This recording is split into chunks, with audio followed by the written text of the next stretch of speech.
Welcome back to ABS classes Bharat online. आज हम बात करेंगे क्लास 10th लाइव प्रोसेस यानी जय प्रक्रम के बारे में। तो इसके पार्ट 1 में मैंने बताया था कि जय प्रक्रम क्या है, जय प्रक्रम के प्रकार। उन्हीं प्रकार में हमने बात किए थे श्वसन, पाचन, उत्सर्जन, वहन, ऐसे इत्यादि प्रकार के बारे में। तो आज हम बात करेंगे फर्स्ट पॉइंट यानी श्वसन के बारे में। NCERT बुक आप पढ़ेंगे तो उसमें पहले पाचन दिया है, तो कोई दिक्कत नहीं, हम पहले श्वसन कवर करेंगे, उसके बाद हम पाचन, और ऐसे धीरे धीरे बहुत जो हमारे प्रकार हैं वह हम कवर करते चले जाएंगे। तो बात करते हैं श्वसन की। देखो श्वसन क्या होता है। जब श्वसन की बात करेंगे तो सबसे पहले जानना जरूरी होता है कि श्वसन आखिर है क्या ना। तो श्वसन एक ऐसी प्रक्रिया है जिसके द्वारा हमें ऊर्जा मिलती है। अगर मैं बोल रहा हूँ ना, मैं क्या बोल रहा हूँ, आपके सामने बोल रहा हूँ, तो यह चीज़ें मुझे कैसे मिल रही हैं, श्वसन के दौरान मिल रही हैं। श्वसन मुझे परिवर्तन मतलब श्वसन मुझे क्या कर रहा है, हमेशा एनर्जी प्रोवाइड कर रहा है आपको बोलने के लिए, वो मुझे एनर्जी दे रहा है। मैं बोल रहा हूँ, आप अगर कहीं जा रहे हैं, साइकिल चला रहे, देखो आप क्या करते हो, दौड़ते हो ना। अगर जैसे आप किसी दोस्त से रेस लगाए, आप दौड़ना शुरू किए, बहुत तेज़ी दौड़ रहे हो, ये दौड़ रहे हो और आप उससे आगे निकल गए। लेकिन जब आप आगे निकलने बाद रेस जीत जाते हो और रुकते हो, तो आप देखते हो श्वसन बहुत तेज़ी से होता है, आप हांफने लगते हो, पसीना आने लगता है। ऐसा क्यों होता है?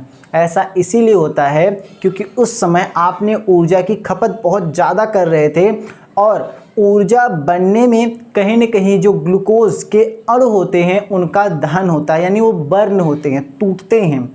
तो टूटने में जब एनर्जी लिबरेट होती है तो कुछ वह हमें गर्मी भी प्रदान करती है, जिससे पसीना और हमें ऊर्जा दोनों चीज़ें मिलती हैं। तो शायद से आपको समझ में आ गया श्वसन क्या है। अब इसकी डेफिनेशन को समझते हैं कि श्वसन की डेफिनेशन अगर हमारे परीक्षा में आए तो कैसे लिखेंगे। देखो, जब शरीर के बाहर से हम क्या करते हैं, ऑक्सीजन को ग्रहण करते हैं। हमारा शरीर है ये, और इसके वातावरण से हम क्या किए, ऑक्सीजन को ग्रहण किए। तो इस ऑक्सीजन को जब मैंने अंदर टेकअप किया तो कह सकते हैं शरीर के बाहर से ऑक्सीजन को ग्रहण करना तथा कोश की आवश्यकता अनुसार, जैसे कोश की आवश्यकता, मुझे पत्थर मारना है, जैसे आम का पेड़ है, आम का सीज़न है, अब मुझे आम तोड़ना है, अब मैंने पत्थर चलाया, तो पत्थर चलाने के लिए मुझे एनर्जी चाहिए, तो एनर्जी हाथों में चाहिए, मैं पूरी ताकत लगा के पत्थर को मारूंगा ताकि वह ऊंचाई तक पहुंचे। तो वह ऊंचाई मुझे एनर्जी, वह ऊंचाई मुझे किससे प्राप्त होगी, एनर्जी से। जब जितनी मैं एनर्जी लगाऊंगा उतना मुझे वह ऊंचाई प्राप्त होगा। तो कोश की आवश्यकता, मुझे हाथ को यहाँ जो पूरी कोश का उसे ज़रूरत है, तो कोश की आवश्यकता अनुसार अब खाद्य स्रोत, यानी खाद्य स्रोत जैसे आपके ग्लूकोज हैं, उस ग्लूकोज का विखंडन करना ही क्या कहलाता है, श्वसन कहलाता है। समझे? इसकी दूसरी डेफिनेशन भी हम कह सकते हैं, जैसे यह डेफिनेशन आपको नहीं याद हो रहा है तो दूसरी डेफिनेशन यह हो सकती है, वह प्रक्रिया जिसमें किसी जीव की जो कोशिका है, किसी जीव की कोशिका ऑक्सीजन और ग्लूकोज के संयोजन से, ऑक्सीजन और ग्लूकोज के दोनों के संयोजन से ऊर्जा को प्राप्त करती है, क्या कहलाएगी, श्वसन कहलाती है। आई होप श्वसन समझ में आ गया होगा, और श्वसन की डेफिनेशन आपको मेरे साथ ही याद कर ली होगी। तो याद करने का सबसे आसान तरीका है, आप सुन रहे हो, आप इसी वक्त कॉपी पे लिखते चलिए मेरे साथ। सुनने और लिखने से चीज़ें बहुत जल्दी तैयार होती हैं, आपको एक ही बार में तैयार हो जाएगा। फिर वीडियो जब ख़त्म हो, आप बिना देखे एक बार पूरी वीडियो को आप अपने माइंड में सेट कर लो और लिखते चले जाओ, तो आपको भूलेगा ही नहीं, आप श्वसन भूलोगे ही नहीं, कभी नहीं भूलोगे। तो अब आगे चलते हैं। श्वसन के दो प्रकार हो जाते हैं स्टूडेंट। जैसे श्वसन दो प्रकार का होता है, आप कोई भी चीज़ कर लो, हर चीज़ दो प्रकार की होती है। जैसे आप कोई भी चीज़, जैसे रासायनिक कभी क्या ले रहे हो तो उसमें कोई चीज़ उपस्थित है, किसी में उपस्थित नहीं है, अंतर तो ऐसे करेंगे ना।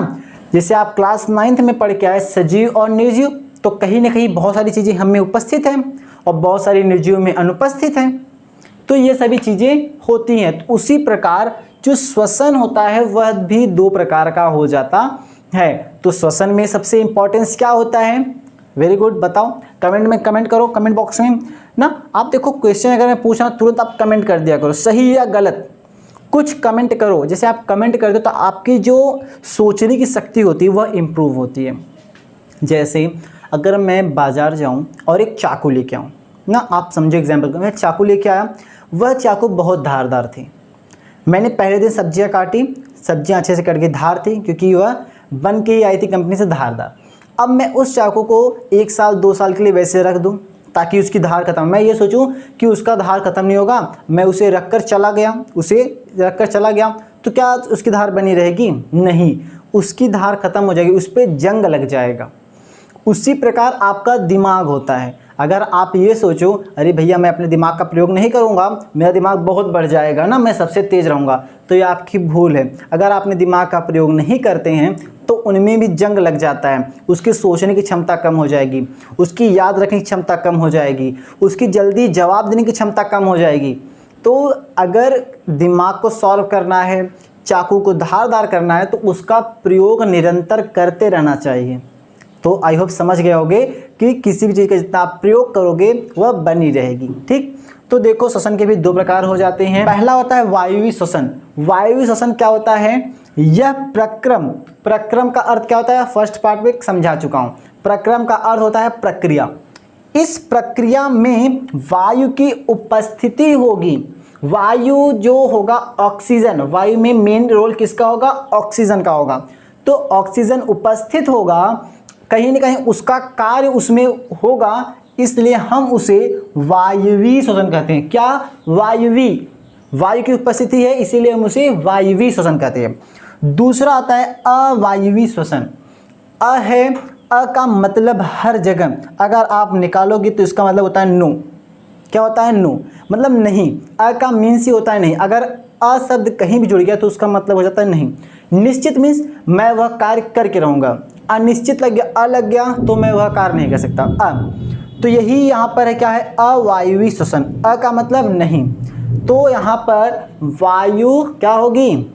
अनुपस्थित। तो लिख सकते हैं यह प्रक्रम में वायु अनुपस्थित होता है। यह प्रक्रम वायु अनुपस्थिति में होता है। इस प्रक्रम में क्या होगा? वायु की अनुपस्थिति होगी और इसे हम अवायवीय श्वसन कहते हैं। तो आई होप आपको श्वसन समझ में आ गया होगा।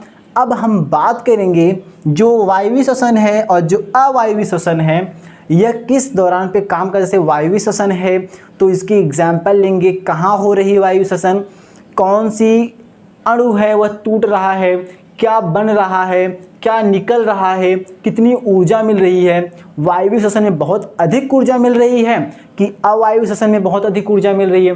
तो ऐसे कॉन्सेप्ट को क्लियर करेंगे, आप इसका स्क्रीनशॉट लीजिए, आगे समझते हैं। तो मैंने बात किया था अभी बात किया अवायवीय श्वसन और वायु श्वसन। वायवीय श्वसन अवायवीय श्वसन क्या थे? यह श्वसन के प्रकार थे। वायु श्वसन क्या था? जिसमें ऑक्सीजन की उपस्थिति हो, वायवीय कहलाएगा, यानी एरोबिक रिस्पिरेशन। और अवायवीय श्वसन जिसमें ऑक्सीजन की अनुपस्थिति हो, वो क्या कहलाएगा? अवायवीय श्वसन, यानी एनएरोबिक रिस्पिरेशन। अब बात करेंगे वायवीय और अवायवीय, मतलब इसमें डिफरेंट क्या है, आखिर इसमें होता क्या है, आखिर इसमें होता क्या है। जैसे अणु है, मैंने भोजन लिया तो इसमें वायवीय है, मतलब हम लोग में ना, तो अगर मैंने भोजन लिया तो इसमें वायु श्वसन होगा कि अवायु श्वसन होगा, मुझ में वायवीय हो रहा है कि अवायवीय हो रहा है, ऐसे कुछ चीज़ों को हम जानते हैं। तो देखते हैं, देखो यहाँ पर विभिन्न पथों द्वारा क्या हो रहा है, ग्लूकोज का विखंडन हो रहा है। क्या हो रहा है? ग्लूकोज का विखंडन हो रहा है। तो जिसमें क्या होता है ग्लूकोज, तो इसमें क्या होता है ग्लूकोज C6H12O6, C6H12O6, यह 6 कार्बन वाला अणु, देख रहे हैं यहाँ पर कितने कार्बन है, यहाँ पर 6 कार्बन है। तो यह 6 कार्बन अणु यह कोशिका द्रव्य में, किसमें? कोशिका द्रव्य में, ये जो होता है किसमें होता है? कोशिका द्रव्य में टूटेगा और बन जाएगा पायरुवेट। जो पायरुवेट होता है वह 3 कार्बन का होता है। कितने कार्बन का? 3 कार्बन का। और साथ में ऊर्जा मिलती है। क्या मिलेगी? एनर्जी। क्या होगा? एनर्जी मिलेगा। तो पहला जो स्टेप होता है, पहला चरण में ग्लूकोज ने हमने लिया या फिर किसी और सेल ने लिया, ग्लूकोज दिया, तो वह ग्लूकोज पहले तो 3 अणु वाले पायरुवेट में टूट जाते हैं, साथ ही साथ उसमें ऊर्जा भी निकलती है। और यह कहाँ होगा? यह स्थान कोशिका द्रव्य में होता है। अब बात करेंगे जहाँ ऑक्सीजन की अनुपस्थिति है, यानी ऑक्सीजन नहीं पाया जाएगा, बिना ऑक्सीजन की यह क्रिया होगी। ऑक्सीजन की अनुपस्थिति और जो यह क्रिया संपन्न होगी वह किस स्थान पर होगी, तो ईस्ट में होगा, ईस्ट के कोशिका में होगा। ईस्ट का उपयोग हम चीज़ों को सड़ाने से, हम बहुत सारी चीज़ों को, जैसे गन्ने के रस से सिरका बनाने, जैसे मैदा को सड़ाने ना, तो ऐसे बहुत सारी चीज़ों में करते हैं। तो ये ईस्ट में होता है। ईस्ट में हमें क्या मिलेगा, इथेनॉल मिलेगा, इथेनॉल प्लस कार्बन डाइऑक्साइड और साथ ही साथ 2 कार्बन वाले अणु निकलते हैं ना, मतलब जो ऊर्जा निकली वह 2 कार्बन अणु की ऊर्जा भी निकल जाती है। तो क्या मिल जाएगा, इथेनॉल, कार्बन डाइऑक्साइड और ऊर्जा। कहीं ना कहीं आपको मिलेगा क्या, इथेनॉल, कार्बन डाइऑक्साइड और ऊर्जा जो मिलेगा 2 कार्बन अणु का मिलता है। मतलब यहाँ से एक हमारी प्रक्रिया चली, ग्लूकोज जो 6 कार्बन अणु का था वह टूट गया पायरुवेट में। यही पायरुवेट जब अगर कोशिका किस में हो रहा है, जैसे पूरी जो यहाँ से चल रही है क्रिया, यह सिर्फ ईस्ट में, ईस्ट के कोशिका द्रव में जैसे यह हुआ, यह ग्लूकोज दिया उसने, यह ग्लूकोज टूट जाएगा पायरुवेट में, और यही पायरुवेट इसके ईस्ट में कोशिका में बदल जाएगा इथेनॉल, कार्बन डाइऑक्साइड और प्लस ऊर्जा में मिल जाता है। जितना हम उसमें यूज़ करेंगे उतना ही लास्ट में निकलना चाहिए, उतने ही अणु निकलने चाहिए लास्ट में, बराबर होंगे, तभी हमारा क्रिया क्या होता है, सही होता है। यह हो गया ऑक्सीजन की अनुपस्थिति।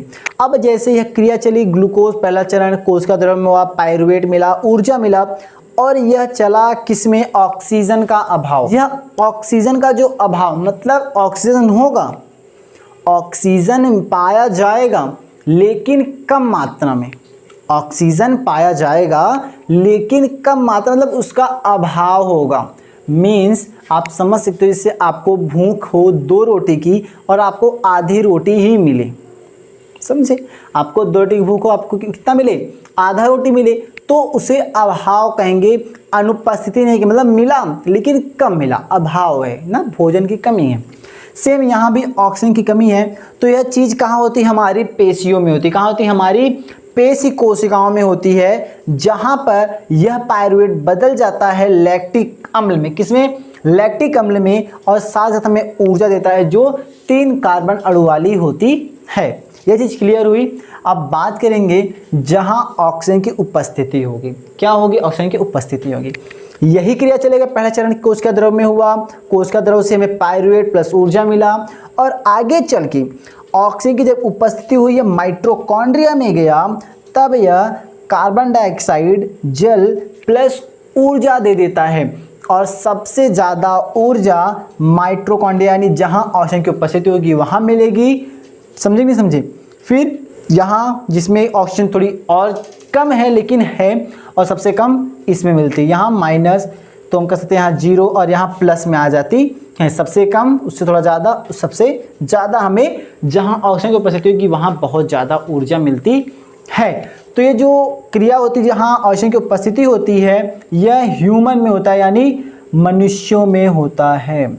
किस में होगा, मनुष्यों में होगा, हम लोग में होगा। यह हमने ग्लूकोज लिए, ग्लूकोज जब कोशिका द्रव में पहुंचा तो पायरुवेट प्लस ऊर्जा बदल जाता है, और यही जब ऑक्सीजन की उपस्थिति मिलेगी तो माइटोकॉन्ड्रिया में जाकर कार्बन डाइऑक्साइड जल प्लस ऊर्जा दे देता है।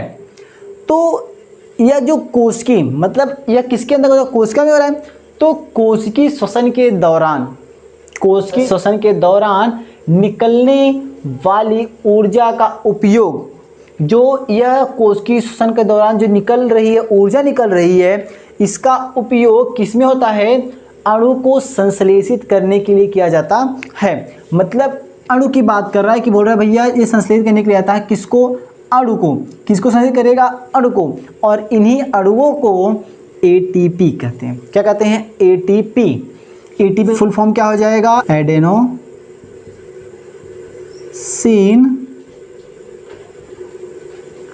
ट्राईफॉस्फेट, एडेनोसिन ट्राईफॉस्फेट इसका फुल फॉर्म हो जाता है। यही एटीपी से जब एक फॉस्फेट निकल जाता है तो वह ADP बन जाता है। यही ट्राई जो है यह डाई बदल जाता है, एडेनोसिन डाइफॉस्फेट हो जाता है। आई होप इतना समझ में आया होगा। अब देखो हम बात करते हैं कुछ और भी चीज़ों की, जैसे कि श्वसन अंग हो गया, तो इसके बाद हम बात करते हैं डायग्राम की बात करते हैं। उससे पहले थोड़ी सी हम बात करते हैं कुछ जैसे श्वसन में है। देखो तो इसका आपने शायद स्क्रीनशॉट ले लिया होगा, इतना मैं रफ करता हूँ, आगे आप इसको नोट डाउन करें, तो इसका स्क्रीनशॉट आप ले लीजिए। तो देखो अब जैसे बात करेंगे और कुछ जैसे श्वसन में क्या होते हैं, कुछ और पॉइंट्स के बारे में बात करते हैं। पहला, जैसे श्वसन है, ऑक्सीजन की उपस्थिति है, ऑक्सीजन होगा, तो पहला तो इस क्रिया को हम कहीं ना कहीं ऑक्सीकरण क्रिया भी कहते हैं। क्या कहेंगे? ऑक्सीकरण। क्यों? क्योंकि इसमें क्या है? ऑक्सीजन है। क्या है? ऑक्सीजन। ऑक्सीजन है तो ऑक्सीकरण। प्लस यह हमें क्या देती है? ऊर्जा।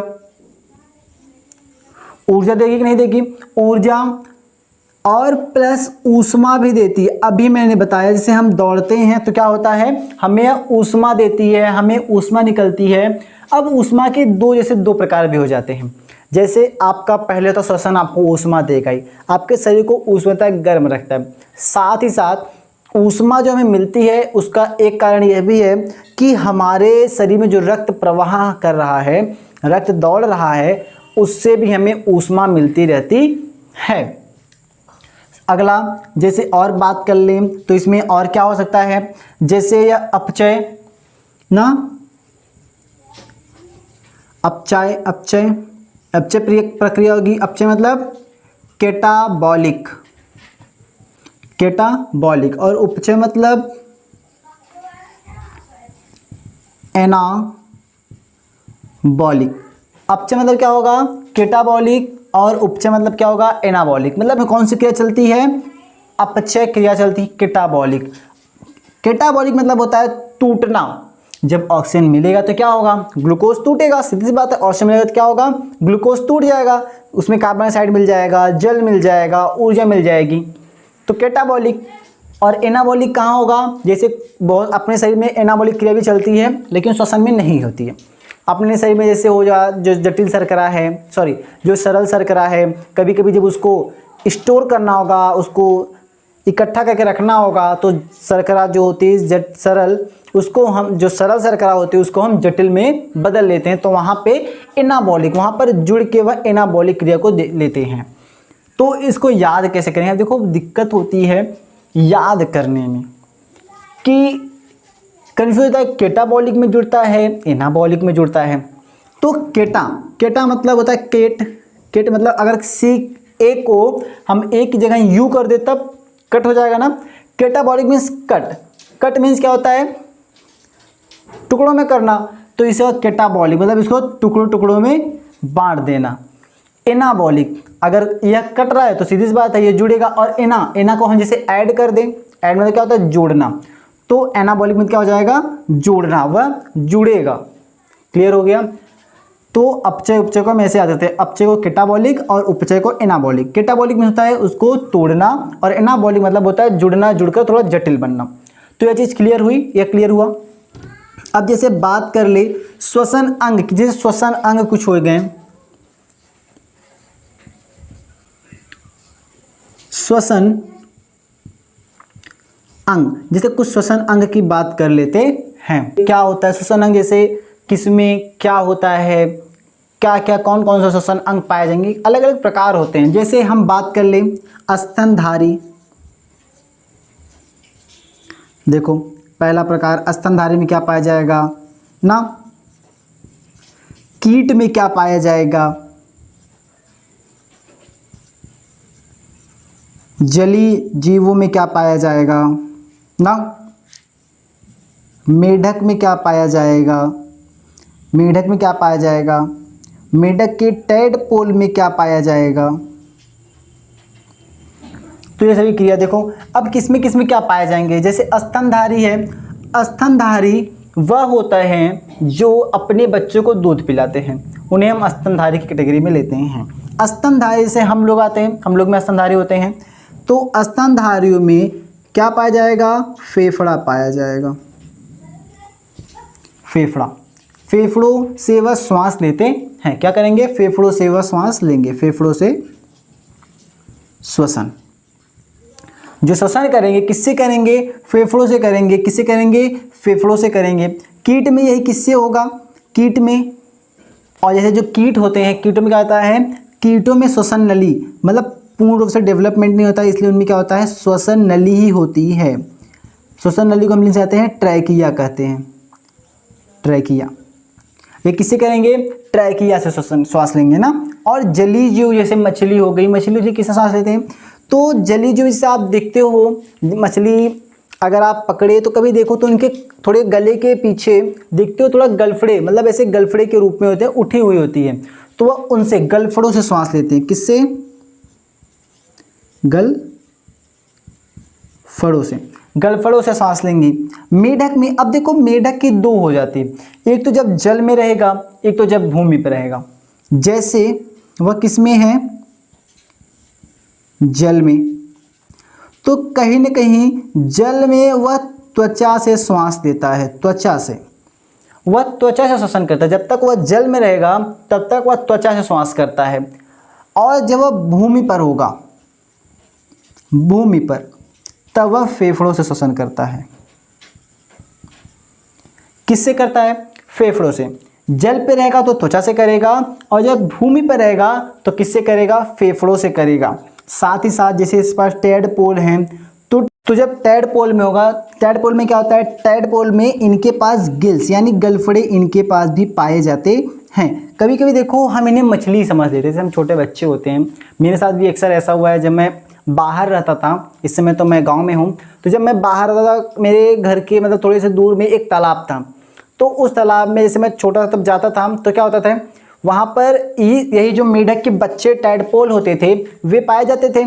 अब कभी कभी हम क्या समझते हैं कि वे मछलियाँ हैं, और मछली समझ के उन्हें हम घर लेके आते हैं, लेकिन बड़ों को तो पता होता है कि कौन सी मछली और कौन से मेढक के बच्चे हैं, तो घर वाले समझाते थे। लेकिन हम बचपन में कहाँ समझने वाले, भाई मछली है तो मछली ही है, कोई कितना भी कहे ना, कोई कितना भी कहे मेढक का बच्चा है, हम तो अपने जिद पे अड़े रहते, भैया मछली है बस हमारे लिए, हमें इसे रखना है अपने साथ। तो कभी कभी हम क्यों ऐसा करते हैं? क्योंकि इनकी जो संरचना होती है कुछ इसी प्रकार, जैसे छोटे मछली के बच्चे होते हैं, कुछ ऐसी ही संरचना इनकी भी दिखाई देती है। तो टैडपोल जो होते हैं किस सांस लेते हैं? गिल्स से श्वास लेते हैं। अब जैसे ये हो गए श्वसन अंग, तो श्वसन अंग के बाद जैसे अब बात आएगी, श्वसन अंग के बाद जैसे बात आएगी श्वासोच्छ्वास की। श्वसन समझ में आ गया, इसके अंदर कहीं न कहीं ग्लूकोज का विखंडन, तो आपको समझ में आ गया होगा जो श्वसन अंग हैं स्तनधारी में क्या होंगे, कीट में क्या होंगे, जलीय जीवों में क्या होंगे, टैडपोल में, मेढक में। ये तक क्लियर हुआ। अब इसके बाद जैसे बात करेंगे श्वसन, तो आप लोग क्लियर हो गया मेरे ख्याल से। श्वसन में अगर कोई पूछ लिया तो आप उसे आराम से अपने पास बिठा के उसको पढ़ा सकते हैं, कोई मुझे डाउट नहीं है कि आप इससे पीछे हटेंगे ना, मुझे इतना बिलीव है। तो अब बात करेंगे श्वासोच्छ्वास की। श्वासोच्छ्वास क्या होता है, तब आप बात करोगे श्वसन में। आप जो श्वासोच्छ्वास बता देंगे, श्वसन में डिफरेंस खुद ही निकाल लोगे। तो श्वासोच्छ्वास की बात करते हैं, तो इसको आप लिख लीजिए, इसको मैं रफ करता हूँ। मेरे ख्याल से श्वसन में अगर कोई पूछ लिया तो आप उसे आराम से अपने पास बिठा के उसको पढ़ा सकते हैं, कोई मुझे डाउट नहीं है कि आप इससे पीछे हटेंगे ना, मुझे इतना बिलीव है। अब तो अब बात करेंगे श्वासोच्छ्वास की। श्वासोच्छ्वास क्या होता है, तब आप बात करोगे श्वसन में। आप जो श्वासोच्छ्वास बता देंगे, श्वसन में डिफरेंस खुद ही निकाल लोगे। तो श्वासोच्छ्वास की बात करते हैं, तो इसको आप लिख लीजिए, इसको मैं रफ करता हूँ।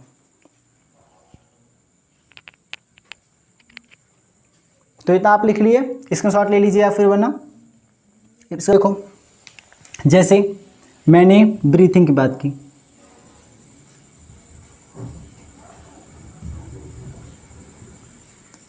ब्रीथिंग यानी श्वासोच्छ्वास। श्वासोच्छ्वास की बात की, श्वासोच्छ्वास में होता है मैंने सांस को लिया और छोड़ा, तो जो मैंने लिया छोड़ा, यह जो लेने और पूरी छोड़ने तक की प्रक्रिया है, यह पूरी प्रक्रिया श्वासोच्छ्वास कहलाती है। पूरी तरह से लेने और पूरी तरह से छोड़ने की जो पूरी प्रक्रिया होती है वह श्वासोच्छ्वास कहलाती है। क्लियर हुआ? अब देखो, तो मैंने क्या बोला, दो चीजें, एक अंदर लेना और एक बाहर छोड़ना।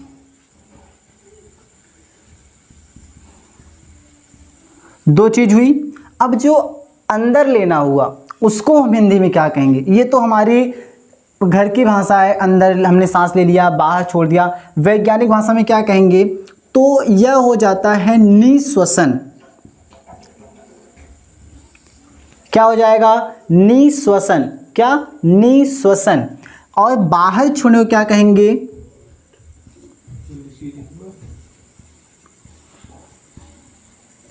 बाहर छोड़ने को क्या कहेंगे? निःश्वसन। निःश्वसन।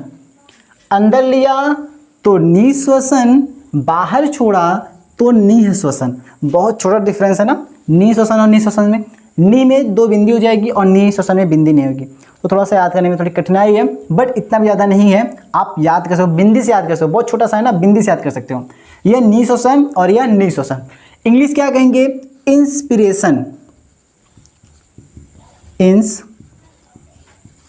क्या कहेंगे? इंस्पिरेशन। और निःश्वसन क्या कहेंगे? एक्सपीरेशन।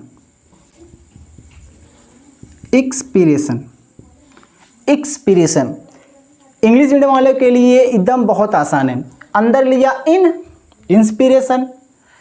इस ना रिस्पिरेशन है ही, इसको आर को हटा के इंस्पिरेशन कर देना है। इन अंदर लिया और एक्स मतलब आउट, तो एक्सपीरेशन। इंग्लिश मीडियम वालों के लिए बहुत आसान है, इंस्पिरेशन और एक्सपीरेशन। अब देखो चीज़ें यह होती है, अब मैं इंस्पिरेशन में क्या ले रहा हूँ। मैंने जब निःश्वसन किया तो उसमें क्या लिया? जैसे आपके पास आ गया नाइट्रोजन, N2, नाइट्रोजन भी जाता है। अगर आप ये सोचे कि मैं सिर्फ ऑक्सीजन लेता हूँ तो यह संभव नहीं है। आप नाइट्रोजन भी लेते हो, साथ में ऑक्सीजन लेते हो, और जो कार्बन डाइऑक्साइड निकलती है उसकी बात करेंगे। एक्सप्रेशन में भी बाहर जब निकलेगी वहाँ पे भी नाइट्रोजन निकलेगा, ऑक्सीजन निकलेगा और साथ में CO2 भी निकलेगा। अब नाइट्रोजन कितना लेते हैं? नाइट्रोजन कितना लेंगे? देखो नाइट्रोजन 78% लेते हैं निःश्वसन में। नाइट्रोजन 78% लेंगे, बोलते रहो साथ में। और निःश्वसन में नाइट्रोजन 78% बाहर निकल जाता है। जितना नाइट्रोजन लेंगे उतना नाइट्रोजन बाहर निकल जाएगा। ऑक्सीजन कितना लेंगे? ऑक्सीजन हम 21% लेते हैं। कितना परसेंट? 21% लेते हैं। और निकलता कितना है? यही सिंपल सा फंडा है।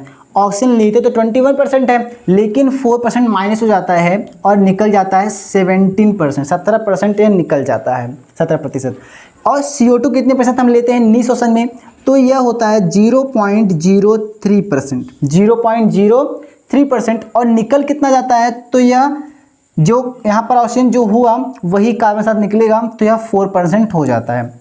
तो कितना परसेंट होता है? 4% कार्बन निकलता है, जो ग्लूकोज के साथ गया था। अब आप सोच रहे होगे, अरे भैया यहाँ तो गया ही नहीं, कार्बन तो गया ही नहीं, तो निकला कैसे? तो निकलता जो हम ग्लूकोज देते हैं, मैंने बताया था अभी, जो पथ है ग्लूकोज के विखंडन के, वहाँ ग्लूकोज था और ग्लूकोज 6 कार्बन अणु का था, तो वहीं से कार्बन की पूर्ति होती है। यहाँ पर CO2 4% निकलता है, लेकिन जाता कम है। अब देखो अगर ऑक्सीजन ना हो, आप सोच रहे हो अगर ऑक्सीजन ना हो, जैसे अगर हम रिप्लेस कर दें नाइट्रोजन ऑक्सीजन को 21% है जो उसको 78% करके उसको 21 कर दे, तो यहाँ पर जैसे आप माचिस तीली बारते हो, माचिस तीली जलाते हो, आपने जलाया, जैसे ही जलाओगे एक बहुत बड़ा धमाका होगा, एक बहुत बड़ा क्या होगा? धमाका होगा। तो इसीलिए कहीं ना कहीं नाइट्रोजन उसकी सक्रियता को कम करता है, कहीं ना कहीं नाइट्रोजन इसलिए चाहिए, इसलिए नाइट्रोजन अधिक है। और जैसे नाइट्रोजन ना हो, अगर नाइट्रोजन ना जाए हमारे श्वास के साथ, आप सोचो अगर नाइट्रोजन नहीं हो, आप बोल रहे हो ना नाइट्रोजन तुम्हारी कोई जरूरत नहीं है भैया, 78% गया, 78% निकल गया, तो क्यों जा रहा है? तो जब ऑक्सीजन हम लेंगे तो फेफड़ों में कहीं ना कहीं बहुत तेज़ी से गिरेगा। जब हम श्वसन में लेंगे ऑक्सीजन को तो फेफड़ों में गिरेगा, टकराव करेगा और कहीं ना कहीं हमारे फेफड़ों को वह चोटिल कर सकता है, उसे खराब कर सकता है। इसीलिए नाइट्रोजन भी ज़रूरी होता है, भले वह बाहर पूरी निकल जाती है। तो ये चीज़ क्लियर हुई। आई होप आपको इतना समझ में आया होगा। आप इसका एक स्क्रीनशॉट लीजिए। अब इस श्वसन को, जो पूरा श्वसन अंग है फेफड़ों का, मतलब ह्यूमन में, हम उसको पूरा एक डायग्रामेटिकली समझते हैं, चित्र में देखते हैं किस प्रकार हम श्वसन कहाँ कहाँ से लेते हैं, कौन कौन से अंदर के जो अंग है, ऊपर से नहीं दिखता उसको थोड़ा सा अंदर से डायग्रामेटिकली आपको समझा देते हैं। तो आप इसका एक स्क्रीनशॉट लीजिए। आपने स्क्रीनशॉट ले लिया। अब आगे बात करेंगे श्वसन मार्ग की, कि श्वसन मार्ग जैसे ना, श्वसन का हमने चैप्टर पढ़ा, हमने देखा मतलब कहाँ कहाँ श्वसन हो रहा था। जैसे हमारे माइटोकॉन्ड्रिया में हुआ, तो हमारे मांसपेशियों में हुआ, हमारे कोशिका में हुआ, मतलब कोशिका द्रव में हुआ। तो सारी चीज़ें क्लियर हो गई, वो क्लियर हुआ। अब आगे वही बात करेंगे हम। तो आगे अब बात करेंगे कि जो यह श्वसन हो रहा है, जैसे हमें मानव में श्वसन की बात करेंगे। मानव में जो श्वसन होगा वह किस, मतलब वह कैसे कार्य को कर रहा है। तो हम जानते से हमारा मुख है, इसे मुख गुहा कहते हैं, और ये क्या है, नासा गुहा कहते हैं। यहाँ से जो हमारे दोनों पाइपलाइन गए हैं वह ग्रसनी तक जुड़े हुए हैं। ग्रसनी के बाद वे अलग होते हैं, ग्रसनी से वे फिर अलग होते हैं ना। उन्हें अलग करने के लिए ग्रसनी से जुड़ने के बाद फिर वह स्वर ग्रसनी से अलग होते हैं। उससे पहले वह ग्रसिका, ग्रसनी सब यह अलग होकर कहाँ चले जाते हैं, यह ग्रसनी से होते हुए फेफड़ों में चली जाएगी। कहाँ चली जाएगी, ग्रसनी से होते हुए फेफड़ों में चली जाएगी। और वह ग्रसिका से होते कहाँ चला जाएगा, अमाशय में चला जाएगा। जब हम बात करेंगे पाचन की, तो यहाँ तो हम श्वसन बात कर रहे हैं। देखो श्वसन का फुल चैप्टर, मतलब श्वसन का यहाँ भी जितने पॉइंट हैं एक भी पॉइंट छूटेगा नहीं। फुल चैप्टर आपका श्वसन इसी में हम खत्म कर देंगे। मतलब आपको दोबारा कोई वीडियो देखने की जरूरत नहीं है, आप बस इसे अगर पूरा देख लिए, श्वसन आपका 100% खत्म हो गया। आप इसे पढ़ के कंपटीशन दे देंगे तो वहाँ भी आप अच्छे नंबर लेके आएंगे, ये मेरा पूरा विश्वास है। अब देखो, अगर मैं श्वसन की बात करूँ तो श्वसन मार्ग होता क्या है, हमारा डेफिनेशन बन जाएगा, वायु जिस मार्ग का अनुसरण करती है श्वसन मार्ग कहलाती है। देखो कितना सिंपल डेफिनेशन है, वायु जिस मार्ग का अनुसरण करती है क्या कहलाएगी, श्वसन मार्ग कहलाती है।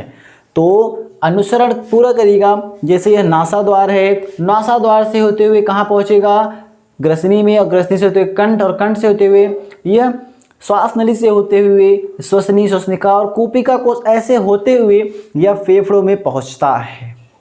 अब फेफड़ों में पहुँचने के बाद होगा क्या, सबसे पहले नासा छिद्र या नासल कैविटी जिसे इंग्लिश में कहते हैं, नासल कैविटी या नाजल कैविटी, आपके नासा छिद्र हिंदी में कहेंगे नासा छिद्र, यहाँ से होते हुए यह पहुँचेगी नासा कटाव। जैसे नासा कटाव आपका यह हो जाता है जहाँ पर छोटे छोटे छिद्र होते हैं ना, छोटे छोटे क्या होंगे, यहाँ पे छोटे छोटे छिद्र होते हैं, और यहाँ पर जैसे धूल हुए, मिट्टी हुए, कुछ बैक्टीरिया, वायरसेस इस बालों में फंस जाते हैं, और जो यहाँ से भी धूल मिट्टी निकल गए वह आगे चिपचिपा भाग होता है, वहाँ जाके वह चिपक जाते हैं।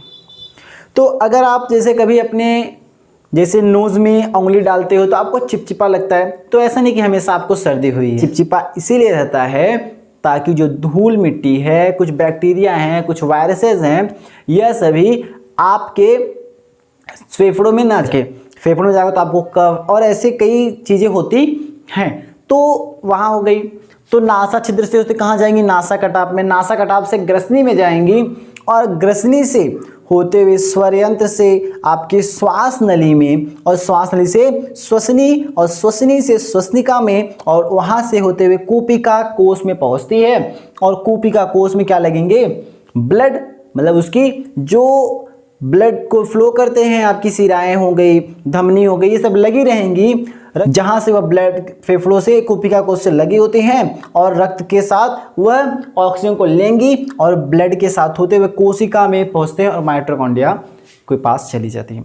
माइटोकॉन्ड्रिया में होगा क्या, एनर्जी प्रोवाइड हो जाएगी, तो अब शुरू समझते हैं, यहाँ पे आ जाओ। यहाँ पे हम डायग्रामेटिकली समझते हैं। जैसे ही हमारा माउथ, अगर मैं ऐसे खड़े हो जाऊँ तो आपको दिखेगा ये कैसे हमारा माउथ है, नोज़ है, नोज़ से होते जाएगा, ग्रसनी पहुँचेगा, फिर यहाँ पे मेरा फेफड़ा हो जाएगा।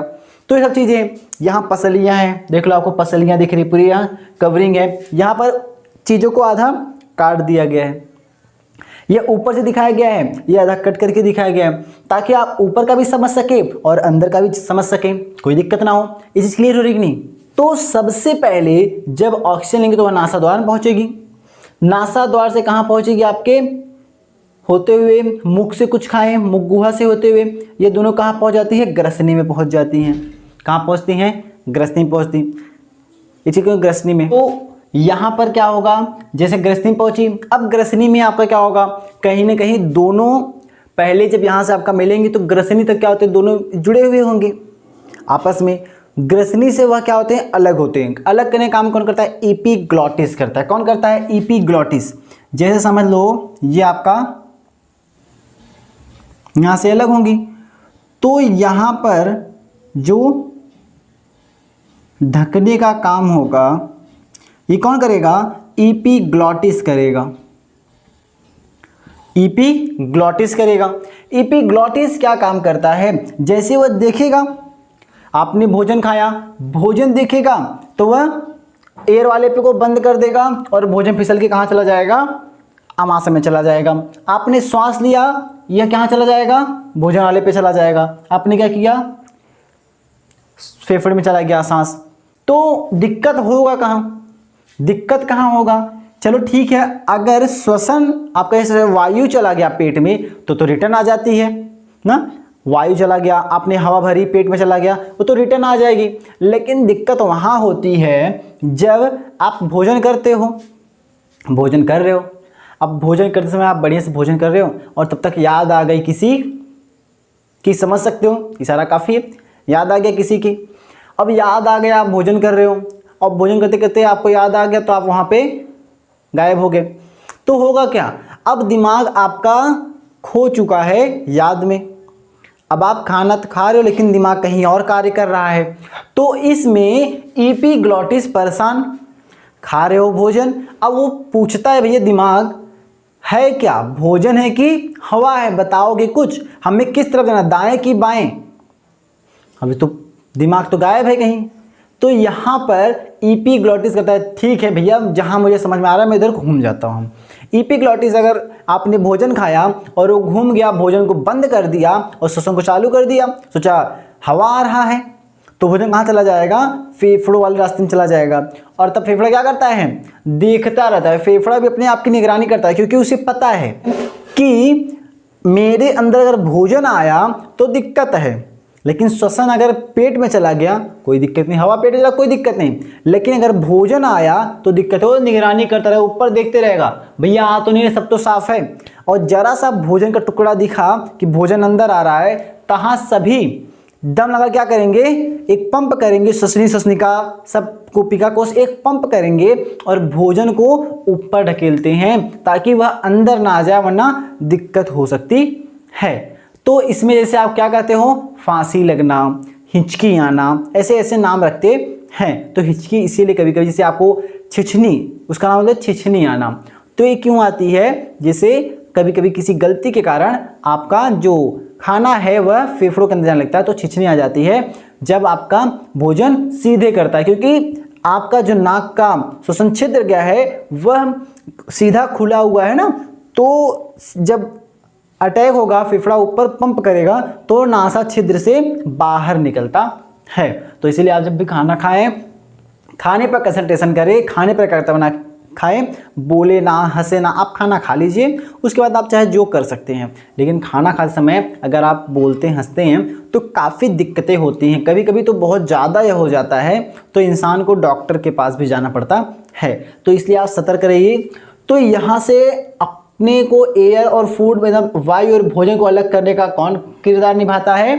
एपिग्लॉटिस। तो याद रखेंगे कौन? एपिग्लॉटिस। एपिग्लॉटिस ही भोजन नली को और वायु नली को अलग करता है। इसके बाद जो वायु है वह कंठ से होते हुए कहाँ पहुँचती है, श्वास नली में पहुँचती है। कहाँ पहुँचेगी, श्वास नली में। और श्वास नली में जो ऊपर क्या होते हैं, उपास्थि वलय होते हैं। उपास्थि वलय, यह उपास्थि वलय मतलब उपास्थि मतलब होते हैं जो हड्डी हैं लेकिन कमज़ोर होते हैं, नरम होते हैं। जो यहाँ मांसाहारी होंगे वह जानते होंगे, जैसे हड्डियाँ दो प्रकार की हो जाती हैं, जैसे कुछ जो नरम नरम होते हैं और कुछ जो कड़क होते हैं।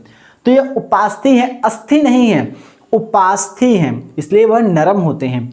यह इसलिए होते हैं मतलब ये पकड़े रखते हैं, पाइप को पकड़े रहते हैं। जैसे पाइप पतली सी है वह चिपक सकती है। हमने कभी कभी क्या हुआ, किसी का से हमने भोजन कर रहा, सांस नहीं लिया, फिर हम पानी में है, सांस नहीं लिया ना, डूबने गए, सांस रोक कर, तो अगर आपकी पाइप चिपक गई आपस में तो दिक्कत हो सकता है ना, उसे खोलने में दिक्कत होगा, चिपक गई। तो इसीलिए उपास्थि वाले क्या करते हैं, उसे पकड़ कर रखते हैं, चारों तरफ से पकड़ कर रखते हैं ताकि वह चपके ना, वह आपस में सट ना जाए, पाइपलाइन बंद ना हो जाए, वरना इससे भी इंसान की मृत्यु हो सकती है। तो उपास्थि वाले यह काम करती है। उपास्थि वाले से होते हुए यह दो ब्रांचेस बढ़ जाते हैं, एक आपका दाएं में चला जाएगा और एक आपका बाएं में चला जाएगा। दायां वाला क्या करेगा, दायां वाला और बाएं वाला जब बढ़ जाएंगे तो श्वसनी कहलाता है। यही श्वास नली जब दाएं बाएं में बढ़ जाएगा तो श्वसनी कहलाएगा। क्या कहलाएगा, श्वसनी ना। मैंने क्या बोला, नासा छिद्र, नासा छिद्र पहुंचा नासा कटाप में, और वहां से होते हुए ग्रसनी, और ग्रसनी में क्या लगा, स्वर यंत्र। यहाँ पर एच शेप का स्वर यंत्र यानी थायराइड होता है, वह स्वर यंत्र होता है, वहां से होते हुए श्वास नली पहुंचता है। और यही श्वास नली जब दो भागों में बट जाती हैं तब क्या कहलाती हैं, श्वसनी यानी ब्रोंकाई कहलाती हैं। अब यही ब्रोंकाई आगे चलकर और निम्न शाखाओं में जब बढ़ती हैं तब यही ब्रोंकी कहलाती है श्वसनिका, ब्रोंकियोल्स कहलाती है। जैसे देखो यहाँ पर बढ़ गया, ये बढ़ गया, तो कई चीज़ों में जब बढ़ गई तो ये कहलाता है श्वसनिका। और यही श्वसनिका जब छोटे छोटे गुब्बारे जैसे संरचनाओं में बन जाता है तो कहलाता है कूपिका कोश यानी एल्वियोलाई। एल्वियोलाई जो इसी संरचना होती है कुछ गुब्बारे जैसी होती है। अगर आप देखोगे तो ये संरचना कुछ ऐसे गुब्बारे जैसी होती है जिसमें वायु ऑक्सीजन आके फिलअप हो सकते हैं। तो ये क्या कहलाता है, एल्वियोलाई। मेरे ख्याल से आपको यह समझ में आ गया होगा। नासा छिद्र यानी इसे हम क्या कहते हैं, नेजल कैविटी कहते हैं। इसको आप लिख सकते हैं नेजल कैविटी, इसे नेजल कैविटी कहते हैं। नेजल कैविटी बढ़ जाते हैं नासा कटाप में, जहां पर आपका बाल हो गया, चिपचिपा हो गया, वो नासा कटाप, जहां पर आपके धूल मिट्टी से कर रोके जाते हैं नासा कटाप, वहां से होते हैं पहुंचती है ग्रसनी जिसे कहते हैं इंग्लिश में फेरिंग्स, और इससे होते हुए पहुंचेगा स्वर यंत्र जिसे लैरिंग्स कहते हैं, और लैरिंग्स से होते हुए पहुंचता है श्वसनली, श्वास नली। श्वास नली को हम कहते हैं ट्रैकिया। क्या कहते हैं, ट्रैकिया। ट्रैकिया से होते हुए पहुंचता है श्वसनी जिसे ब्रोंकियाई कहते हैं, और ब्रोंकाई से पहुंचता है श्वसनिका जिसे हम ब्रोंकियोल्स कहते हैं, और इससे होते हुए पहुंचेगा कूपिका कोश जिसे इंग्लिश में एल्वियोलाई कहते हैं। और एल्वियोलाई मतलब एल्वियोलाई कूपिका कोश होती है, वहां से आपकी फुसफुस धमनी गई होती है। जब हम इसका परिसंचरण पढ़ेंगे, ट्रांसपोर्टेशन पढ़ेंगे, वहन पढ़ेंगे, वहां ये चीजें हम क्लियर कर लेंगे।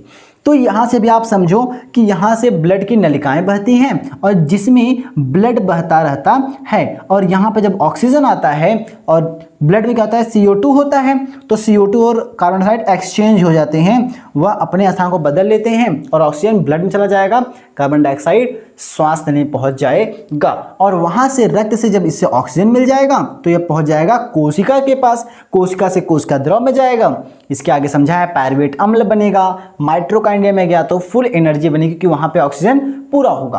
तो यहाँ पर हमें क्या मिलता है, ऊर्जा मिल जाता है ना, कुछ अपशिष्ट पदार्थ जल मिल जाता है, तो यह माइटोकॉन्ड्रिया में होता है। तो यहाँ तक समझ में आया कूपिका कोश। तो जब क्या होगा, यह ऑक्सीजन पहुंचा कोशिका में, कार्बन डाइऑक्साइड बना, तो कार्बन डाइऑक्साइड ब्लड के द्वारा फिर चला आएगा कोशिका कोश में, सांस लिए, ऑक्सीजन गया, ऑक्सीजन सब ब्लड में पहुंचा, सब कार्य हो गए। तो फिर जब कार्बन डाइऑक्साइड फेफड़े में मतलब होता यही है, लेगा ऑक्सीजन, देगा कार्बन डाइऑक्साइड, और तुरंत आप क्या करते हो, सांस को बाहर निकलता है, कार्बन डाइऑक्साइड इस शरीर से बाहर निकल जाती है। तो कुछ पॉइंट और समझ लेते हैं, इसका आप स्क्रीनशॉट लीजिए, फिर से हम मिटा देते हैं। बात करेंगे जो पौधों में श्वसन होता है, किसमें, पौधों में श्वसन। पौधों में जब श्वसन, जैसे हम बात के लिए पौधा ही बना लें, देखो बहुत अच्छी ड्राइंग नहीं आती है फिर भी आपके लिए आता है, तो आप ये आपका क्या हो गया, स्टेम हो गया, और आप एक ऐसा ब्रांच टाइप बना सकते हो। तो आपका ये पेड़ हो गया, ये आपका अर्थ हो गया, और जो नीचे से आपकी जड़ें फैली होती हैं। तो डायग्राम कैसा है आप कमेंट में कमेंट कर सकते हैं, कोई दिक्कत नहीं है ना। ये आपका ब्रांच हो गया। तो ये आपके कोई भी ट्री है, अगर ये ट्री रिस्पिरेशन कर रहा है, क्या करेगा, रिस्पिरेशन, जो रिस्पिरेशन होगा, रिस्पिरेशन श्वसन करेगा, तो श्वसन में इसे भी एनर्जी चाहिए। चलो भोजन बना लिया, सूर्य जैसे सुबह के समय इसने भोजन बनाया, वहाँ पे सन से एनर्जी मिल गया, इसके लिए काम हो गया। लेकिन रात में क्या करेंगे, तो रात में इन्हें भी खाने की जरूरत पड़ेगी, जैसे हम खाते हैं। तो रात में ये श्वसन करते हैं। जिस दिन में कार्बन डाइऑक्साइड लेते हैं, कार्बन डाइऑक्साइड लें, कार्बन होगा, लेकिन रात में ऑक्सीजन लेते हैं। ऑक्सीजन लेंगे तो होगा क्या, अब देखो यह करेंगे किससे, ऑक्सीजन किससे लेंगे पहले समझते हैं। आप स्टोमेटा यानी रंध्र का नाम सुनेंगे। रंध्र बनाना भी एकदम आसान है। अगर आप रंध्र बनाना चाहते हो बहुत आसान है। देखो कुछ नहीं करना, एक सी इस तरफ बनाओ, एक सी इस तरफ बनाओ। इधर से आपने लिया, इसे थोड़ा सा अंदर लेके ये इधर, ये इधर थोड़ा सा और बड़ा कर देंगे, इसे हम मिला देते हैं इधर।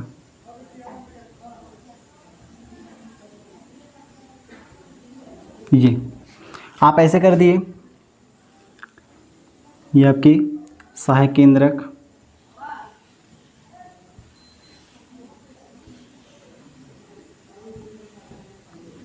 ये आपका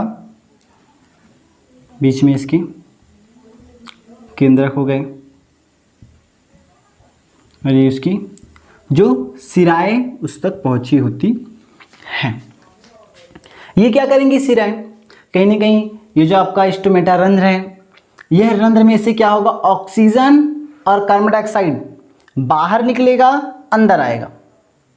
यही से क्या होगा, कार्बन डाइऑक्साइड अंदर और बाहर निकलता रहता है। CO2 हुआ वह CO2 क्या होगा, अंदर आएगा, ऑक्सीजन बाहर जाएगा। डे के समय, नाइट में स्टेट में इसका अपोजिट होता है। इसीलिए बुकों में आप पढ़ते हो रात के समय हमें पेड़ों के नीचे नहीं सोना चाहिए। लेकिन कुछ ऐसे पेड़ हैं जैसे आपका बरगद हुआ, पीपल हुआ, उन्हें छोड़ कर, क्योंकि वह रात में भी कार्बन डाइऑक्साइड ही लेते हैं और हमें ऑक्सीजन देते हैं। लेकिन बाकी सभी पेड़ उसका सेम अपोजिट करेंगे, वह ऑक्सीजन लेते हैं, कार्बन डाइऑक्साइड देते हैं। इसीलिए आपको रातों में पेड़ के नीचे सोना नहीं चाहिए। अब चलते हैं आगे। यहाँ से CO2 O2 का ट्रांसफर होगा ना, क्या होगा, CO2 O2 का ट्रांसफर होगा, और साथ ही क्या करेंगे, ऑक्सीजन लेंगे और कार्बन डाइऑक्साइड छोड़ देते हैं। तो यह श्वसन हो जाता है पेड़ पौधों में। जैसे अगर लीफ पत्तियों में बात करें तो पत्तियों में किसी द्वारा हो जाता है, पत्तियों में रंध्र द्वारा।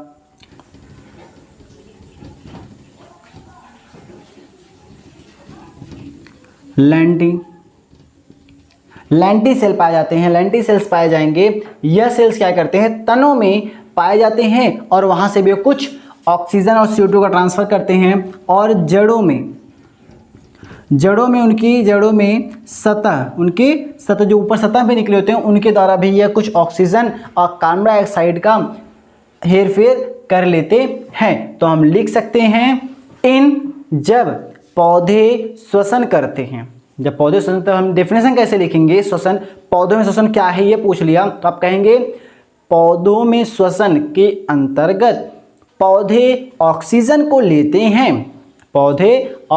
लेते हैं, तथा उसका उपयोग ग्लूकोज को तोड़ने में करते हैं, जिससे क्या बनता है, कार्बन डाइऑक्साइड, एनर्जी और साथ साथ जल बनता है। और वह जल किस रूप में निकलता है, तो वह वाष्प के रूप में इन्हीं रंध्रों से निकल जाता है। यहाँ से हम H2O का भी ट्रांसफर होता है। तो ये चीज़ क्लियर हुआ, रंध्र समझ में आया। अब रंध्र क्या है ये भी समझ लो, रंध्र क्या होता है। तो अब रंध्र क्या होता है, रंध्र भी समझ लेते हैं। अब देखो रंध्र का जो खुलना है, आप थोड़ा कंफ्यूज हो कि रंध्र खुलता कैसे, अपने आप खुल जाता है, अपने आप बंद हो जाता है। अगर कोई चीज़ अपने आप हो, जैसे जैसे मैं खाना खा रहा हूँ, मैं भोजन कर रहा हूँ, भोजन अपने आप क्या हो रहा है, कभी कभी पाचन हो रहा है, कभी पाचन नहीं हो रहा है, उसके ऊपर मन कर रहा है तो दिक्कत हो जाती है ना। तो हम एक टाइमिंग के रूप में करते हैं सब कुछ, तो टाइमिंग के रूप में सब कुछ होता है, तो यह भी टाइमिंग से ही चलता है। होगा क्या, इन्हीं सिराओं से इनमें H2O कुछ पहुँचेगा, H2O पहुँचेगा सब में, और जब H2O पहुँचेगा और H2O कहाँ पहुँच जाएगा, रंध्र तक, स्ट्रोमेटा पहुँचेगा। तो यह जो इस तरह होते हैं पहले ना, जो चिपके होते हैं ऐसे बंद होंगे, बंद होंगे, तो जब बंद होते हैं तो बंद क्या होंगे, इस आकार का होगा। जब इनमें H2O पहुंच जाएगा तो यह फूल जाएगा, फूल जाएगा। अगर यही है कोई चीज़, जैसे मैं अपने हाथ को ले लूँ, जैसे ये है, ये हाथ है, जब यह पानी नहीं है, इसमें पिचका हुआ है, इसमें कोई पानी नहीं हो तो एकदम सुकड़ा हो जाएगा, तो इससे चिपक जाएगा। लेकिन पानी भर जाएगा तो बीच से फूल जाएगा, और फूल जाएगा तो बीच में इसके गैप बन जाएगा, और इस गैप में से क्या हो, और जब गैप बन जाएगा तो इस गैप में से कार्बन डाइऑक्साइड, H2O और ऑक्सीजन का हेर फेर होना शुरू हो जाता है। तो आप कह सकते हैं कि जो ऑक्सीजन का जो रंध्र का खुलना और बंद होना होता है वह कौन नियंत्रित करता है, तो वह H2O नियंत्रित करता है। H क्लियर हुई। अब जैसे थोड़ी सी अगर आप बात कर सकते हो, अगर बात करें जैसे श्वसन, जब जैसे बहुत लोग पहाड़ों पर जाते हैं, पहाड़ों पर जाते हैं तो पहाड़ों पर सिलेंडर लेके जाते हैं, क्या लेके जाते हैं, सिलेंडर। तो जो पहाड़ी, जैसे पहाड़ी में चढ़ाई करते हैं तो जो उनके सिलेंडर में गैस होती है, कौन कौन सी गैस होती है बता दे रहे हैं। जैसे उनमें हाइड्रोजन के साथ नाइट्रोजन भरा होता है। जब समुद्र में जाते हैं, समुद्र में, तब उनके सिलेंडर में नाइट्रोजन के साथ हाइड्रोजन के साथ नाइट्रोजन भरी होगी। लेकिन जब वह समुद्र की गहराई में जाते हैं, गहराई में, समुद्र की गहराई में जाएंगे तो यहाँ पर यही H2O के साथ हीलियम भरा जाता है, हीलियम भरा जाता है। यह हीलियम ले जाते हैं जब वो गहराई में जाते हैं। तो आई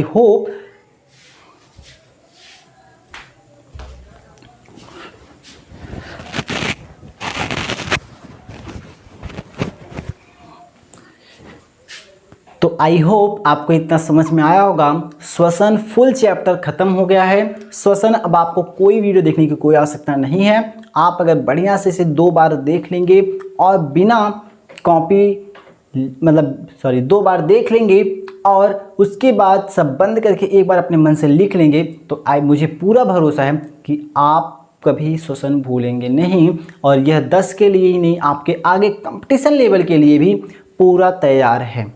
तो आप क्या करें, इसको कंप्लीट कर ले, एक नोट्स बना ले और अपनी तैयारी को पूरा रखें।